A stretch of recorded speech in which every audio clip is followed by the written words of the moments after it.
morning. Welcome to another day in a flight attendant's life. I am all ready and set to go. I am waiting for my bus, which will be here in next 20 minutes. So I have to go downstairs. I was just preparing my flight, a last bit of my flight, and sipping on my warm water. I just put some apple cider vinegar. They say it alkalizes your body in the morning, and no matter how hard you try or you sleep for how long, if you have to wake up at 5, I actually woke up at 4:30 and have a pickup at 6 o'clock, it's never gonna be very easy. I'm gonna get going and I'm gonna talk to you guys later. So ready with my suitcases. And let me lock the door. Let's go.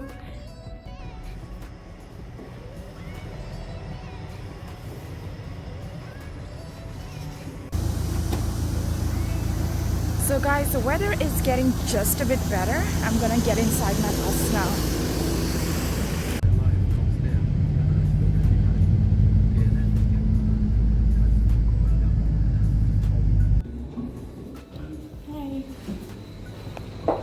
So guys, I signed in, checked in my bags, prepared for my flight, and ready to go to the aircraft now.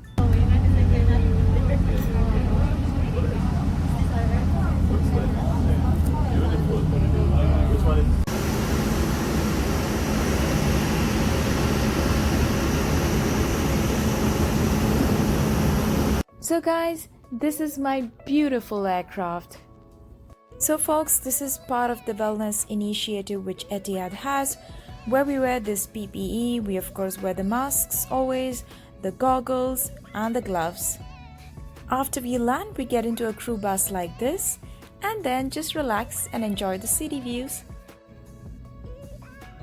So guys, I told you last time that this layover I wouldn't tell you where I'm going, but I hope you guessed by now where I am. So in this destination, our hotel is in the city center, and here it is all about tall buildings and more tall buildings. And there we are, we reached.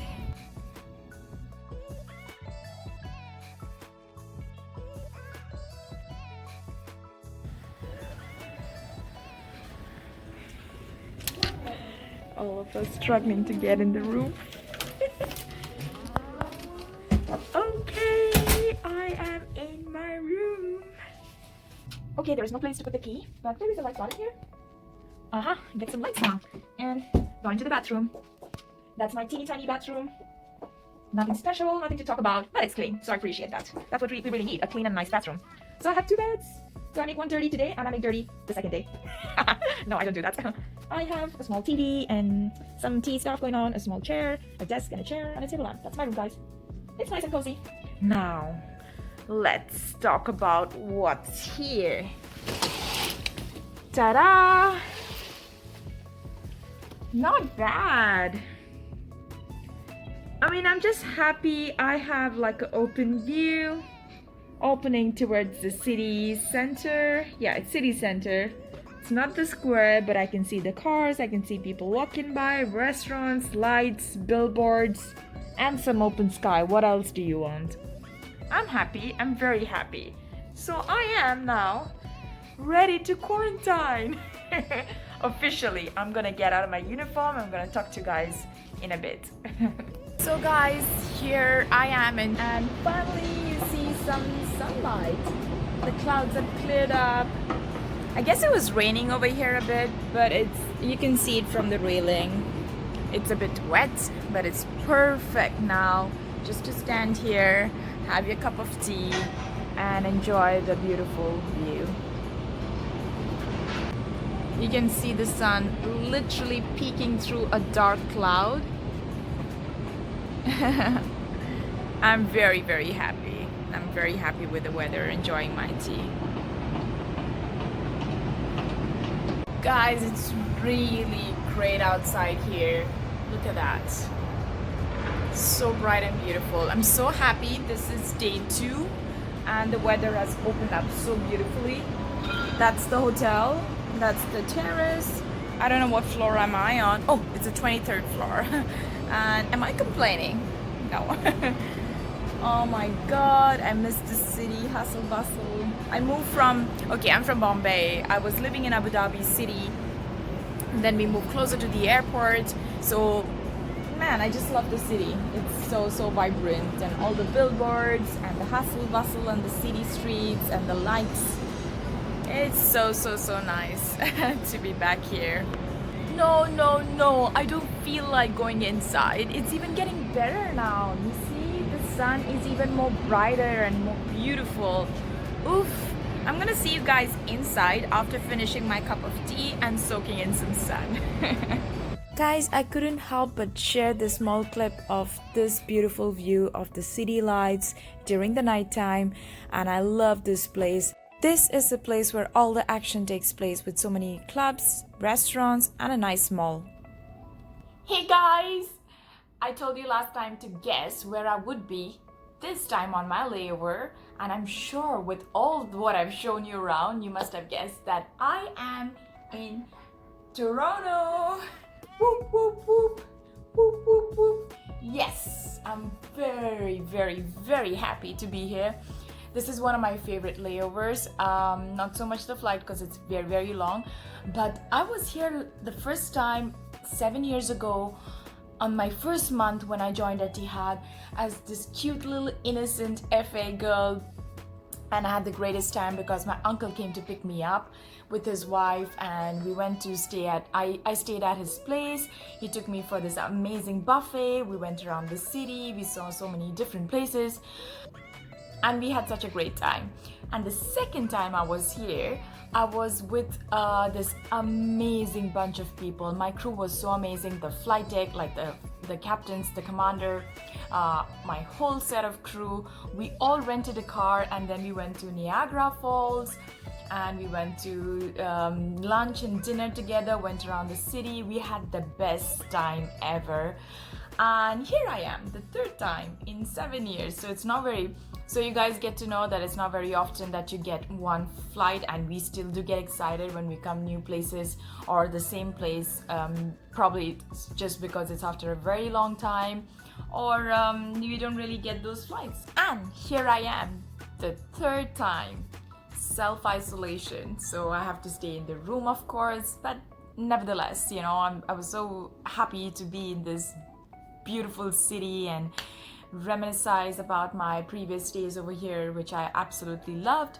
So I thought, well, this layover, let me tell you, is just 28 hours anyways. The previous ones I had done was like 54 hours, so it's basically 2 full days. So one day you rest and recover, and the second day you kind of like do whatever you want to do, and you still get enough rest before your flight to come for the flight. Now it's a bit short and tight because it's just 28 hours. By the time you leave the airport and come to the hotel, it takes about 2 hours in transportation, checking in. You know, after we finish a flight as well, we have this whole process of disembarkation where the guest gets out of the aircraft. Then you get out of the aircraft, do the immigration, customs, picking up the bags, going towards the bus, waiting for the bus. The bus comes in, takes about 1 hour with traffic and everything to get here. Check in the hotel, it takes about 20 minutes, and then you get to the room. So we are counting a time from, let's say you wake up for your flight, get ready, shower, take a transport, go to CBC, and then you check in and you do your briefing. That's hour and a half before you actually get onto the flight, which takes about 30-40 minutes for boarding and preparing and doing everything until you take off. You take off, and then it was a 16 hours flight. Then you get off, and then I told you what the process is like. So it's 24 hours duty, and if you finish a 24 hours duty with very little sleep, because yes, we do have mandatory rest. You saw in my previous video I was wearing the pajama. That's the reason why we have like a mandatory pajama we have to carry on ultra long haul flights. Any flight above, let's say 9-10 hours is ultra long haul flight, where we have to have a mandatory rest. Otherwise we won't be able to operate and function efficiently, and it's not good for the safety of the aircraft, which is, it's clinically proven, it's scientific. So yes, that's why we have the pajamas. Anyhow, to cut the long story short, when you have a short layover like this, you will at least get 10 hours of sleep, you know, because your body's been constantly working, you haven't slept enough, and you need rest. And there is different time zones as well. So I'm in Toronto, it's like 10 hours, almost 8 hours behind Abu Dhabi. So it's kind of like night now there, where I will have a daytime. And same as when you go into Australia or US. So that's the whole thing with ultra long haul flights. Hence they give us enough rest in between. Minimum is 24 hours of rest on an ultra long haul flight, but this is 28 hours. But like I said, you know, it took a lot of time to get out of the aircraft. You know, we got stuck in traffic coming to the hotel, checking in, finally getting your room, and then of course you need to shower, you know, refresh, you're gonna hit the bed. All these things takes time. I pretty much would be left with let's say good 8 hours if I was able to go outside to do something in those 8 hours on a short layover like this. But my previous layovers, they were 54 hours, so you have enough time, like more than a day, to go out and do whatever you want to do. But and again, let's say on a longer flight, long haul flight, which is just up to, you know, under 10 hours, it's fine, you know, your body can adjust. You can work for 10 hours and you can still go out. You still have minimum 24 hours. So European layovers, Asian layovers, they're okay to just kind of like get in and hop in the shower, get ready and go out. Anyhow, that just, I was giving you an explanation of why we have minimum rest, why we have pajamas, what does ultra long haul flight means, and what do we really do, you know, before and after the flight. So since I cannot go out and do anything and show you around Toronto, I just thought I would like to be a bit productive and help you guys to understand what does Etihad require, or how is the application process of Etihad until the end. And I thought of sharing this information with you guys is because in my team, you know, I'm a cabin supervisor. I have a team of, like, today I had a team of 7 people. In economy, I have a cabin manager as well who takes care of the whole, like, her responsibility is the whole aircraft. I'm her deputy, who's, if something happens to her, she gets sick, then I'm the second most senior on the flight who will take over her duties. My duties as of cabin supervisor is you know, like taking care of economy team, which is comprises of 6 to 7 or 8 people sometimes, and making sure everything runs smoothly on her behalf, because on an ultra long haul flight, again, we have rest, and then when she's on rest, I take over. So we have to make sure of the flight deck, the cockpit crew is okay, all the guests in all zones, my team members, they're all fine. So yes, today's flight was easy and we had a time in between to talk to each other.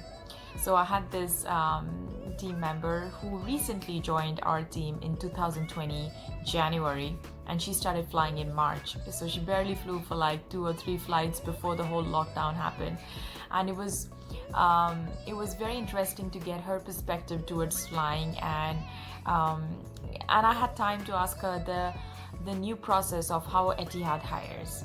So I just thought, since I had this information fresh in my head, I'd like to share it with you guys. Okay, so to start off with, you of course have to get to etihad.com, the website. Then on careers section in Etihad website, you would see cabin crew. You will see several positions like ground staff, pilots, cabin crew, engineering, and many different categories. And of course, if you're aspiring to be a cabin crew, then of course you click cabin crew. You're gonna get this requirement, information.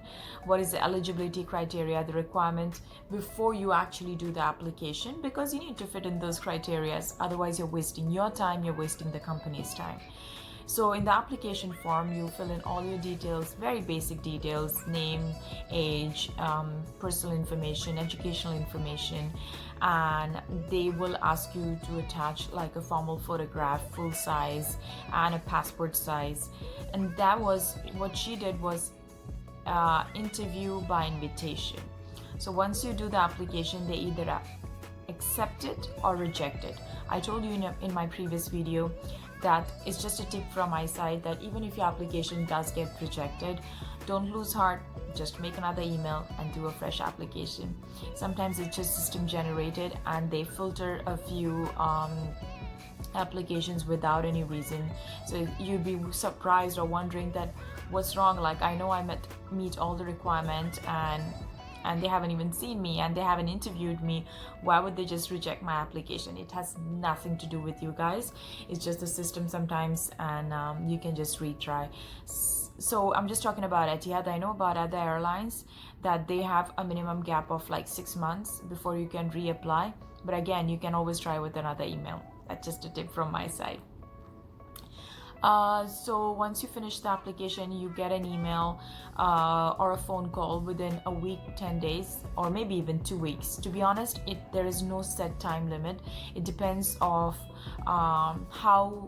how soon the company wants to recruit. So the recruitment process depends on how soon the company wants you working for them. It's not the whole process. There is no like set standard for it. They could start the interview process now, even during the pandemic, but they would do it very slowly. So they could put you on a hold before the medicals, or they could put you on a hold before actually giving you the contract or issuing you the visa to come here. So it all depends. Yeah. So I'm just gonna stick to what she experienced, because that's the freshest experience I can tell you of someone who got through Etihad. And she said she got a phone call within a week, 10 days, and they told her that she's selected. They told her the venue where she should go and give the interview. She told me when she reached the venue, of course there were hundreds of other candidates, and the first thing, there was like in like a conference room, like a huge conference room, they gave like a small introduction about Etihad and the HR team, about like Etihad and themselves. After that, they had the CV drop individually to HR personnel again, where she just give the CV to the HR lady, who's just gonna do a very small interview for you, asking you, very casual. It's a very casual setting. Of course, even though it's like a relaxed, I shouldn't say casual, nothing is casual about when you're going for an interview. Every moment, every step of the way, they are watching you. From the moment you enter the conference room, they're seeing how you stand, walk, smile, how your body language is. Are you smiling? Like every small detail, they are just watching you like hawks. You might not even realize it, that they are around in the room or they're watching you, but they are. So yes, there is nothing casual about the whole process. It's just a bit relaxed when they are doing a one-on-one 5 minutes interview with you, where they ask you your name, so what have you done before, like why you want to be a cabin crew, and just very basic questions. I made a vlog about it. I'll link all the vlogs I done about cabin crew interview and the process underneath in this video in the description box, where you can just go and have a look. So those very basic questions they'd ask you, I even actually told you the answers of how you should say when they ask you certain questions. Of course, you have to be very relaxed and calm, and that's what they like to see, how natural you are, how's your personality. And that's just that 5 minutes of interview. After that, they will of course they have the CV with you. Then they let you know that if you are in or if you are out. Within that time, they also check your height. Then the next round is the written test. There's an English written test, very basic again. Like I said, the whole process of how to get through these interview steps, I have made videos about it, and I will link it down below in the description box. Please go ahead and have a look. And in the written test, is very basic, very, very, very basic. They just want to know that you speak, write, and understand English. And once you're done with that, they will just tell you the next step, which is the group discussion. Again, in the vlog, I've mentioned exactly what they ask you, how you should react, what you should do, what are the expectations are for the group discussion. Please go through the video. And once the group discussion is done, every time, every step, there is some filters. The first step when they take your CV and they have a small interview is when they do the biggest filter. So let's say you have 500 candidates, you will be narrowed down to, let's say, 200 candidates or even lesser. And the group discussion and written test, usually most of the people are able to clear it, because of course they're very easy, unless you've done something really unacceptable or something they don't expect. So do please prepare yourself for all the interview steps. And then the final round would be the personal interview, which they will tell you to come the next day, or they can give you a time of 5 days, or it all depends. Again, like I said, there is no set rule of how they should invite you for your final interview. They'll tell you the venue, they'll tell you the time, and after how long, it all depends. It could be after 2 hours, 4 hours, it could be the next day, it could be the next week, it could be after 2 weeks. So she said that hers was the next day, and then there were just about like 10 candidates or 15, something like that, and they had done the final interview with them. She said it lasted about 15-20 minutes. Again, guys, I'm asking you to refer to the description box where I've told you exactly how the final interview process is, what they expect, what are the questions they ask, and how you should prepare and answer them. So please go ahead and have a look there. And that's it. Voila, you get a phone call that you've been selected, and after that the whole recruitment process starts, as in to bring you to Abu Dhabi, because you could be any part of the world. She was from Egypt. For Egyptians, for Indians, Asians, certain countries, they need you to have the work visa stamped on your passport even before you get to UAE. Europeans, Australians, British, Americans, and certain countries, even Canadians, they all have a different process, because they probably don't need to have the visa stamped before you arrive into UAE. It could be different, but again, I'm telling you, for these other nationalities, they need to have the work visa stamped on your passport before you get to UAE. So they're gonna ask you to do the medicals while you are in your country. They tell you the hospitals, the clinics where you should go and do your whole medical checkup, and then you go to your embassy, and then you get your work visa stamped on your passport, and then they send you the tickets. They also send you the contract, which you have to print out, sign all the papers. They tell you where to sign, and scan it and send it back to the company, and that's it. You get your tickets and you arrive into Abu Dhabi. She told me that her training started in 2 days. So let's say she arrived on Friday, and Sunday, Sunday is the first working day in UAE. It's not Monday. Sunday is not a fun day or a holiday here. It's the first working day of the week in UAE. So she started her first day of her training on a Sunday, and there were a couple of batches, like a morning batch and an afternoon batch. And she said the interview, like when you get there, you're still gonna do the medicals, you're still gonna have your uniform fitting. The first day is like introduction and induction into Etihad. So that process is very self-explanatory, and they will walk you through the whole process, so you don't have to worry about what I have to do on my own. Whatever you have to do on your own is mostly in your country. Once you step into UAE, everything is taken care of you. From the moment you get in there, there's a chauffeur in a limousine waiting for you to take you to the accommodation. Your security will sign you and give you the keys of your new house. You have a starter pack. Like I told you in my previous videos, the apartment is fully furnished, from couches to TVs to something as small as kettles and paper rolls and dishes, and everything is just there for you, waiting for you. So Etihad really takes very good care of these things for the employees, so you don't have to worry about once you get here.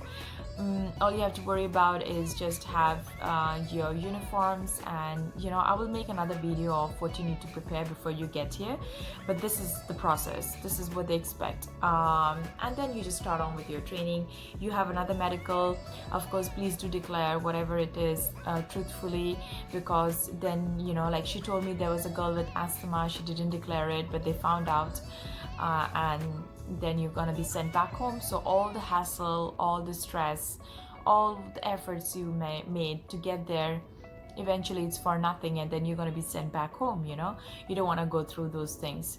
So yes, I'm going to make another video about the medicals. I'm going to make another video about what you should worry about or carry in your bag and should prepare before you get to UAE, and what you should expect, especially after you get to UAE. Because this video is already very long, and I thought that I'd like to share it with you because it's very fresh in my head, and I flew with the girl. So I hope you like this vlog and you got some valuable information of how to apply or how the interview process is. I'd be very happy to share any information, any updated information about recruitment, about interview process, or how to be a cabin crew. I'm gonna pass it all on to you guys, because yes, I would love you to be a part of our team and our family, or be a cabin crew regardless of where you would be, because we are all one team at the end of the day, and be very happy for you to have your wings. So yes, that's it guys, that's it from me today. If you like this video, you know what to do.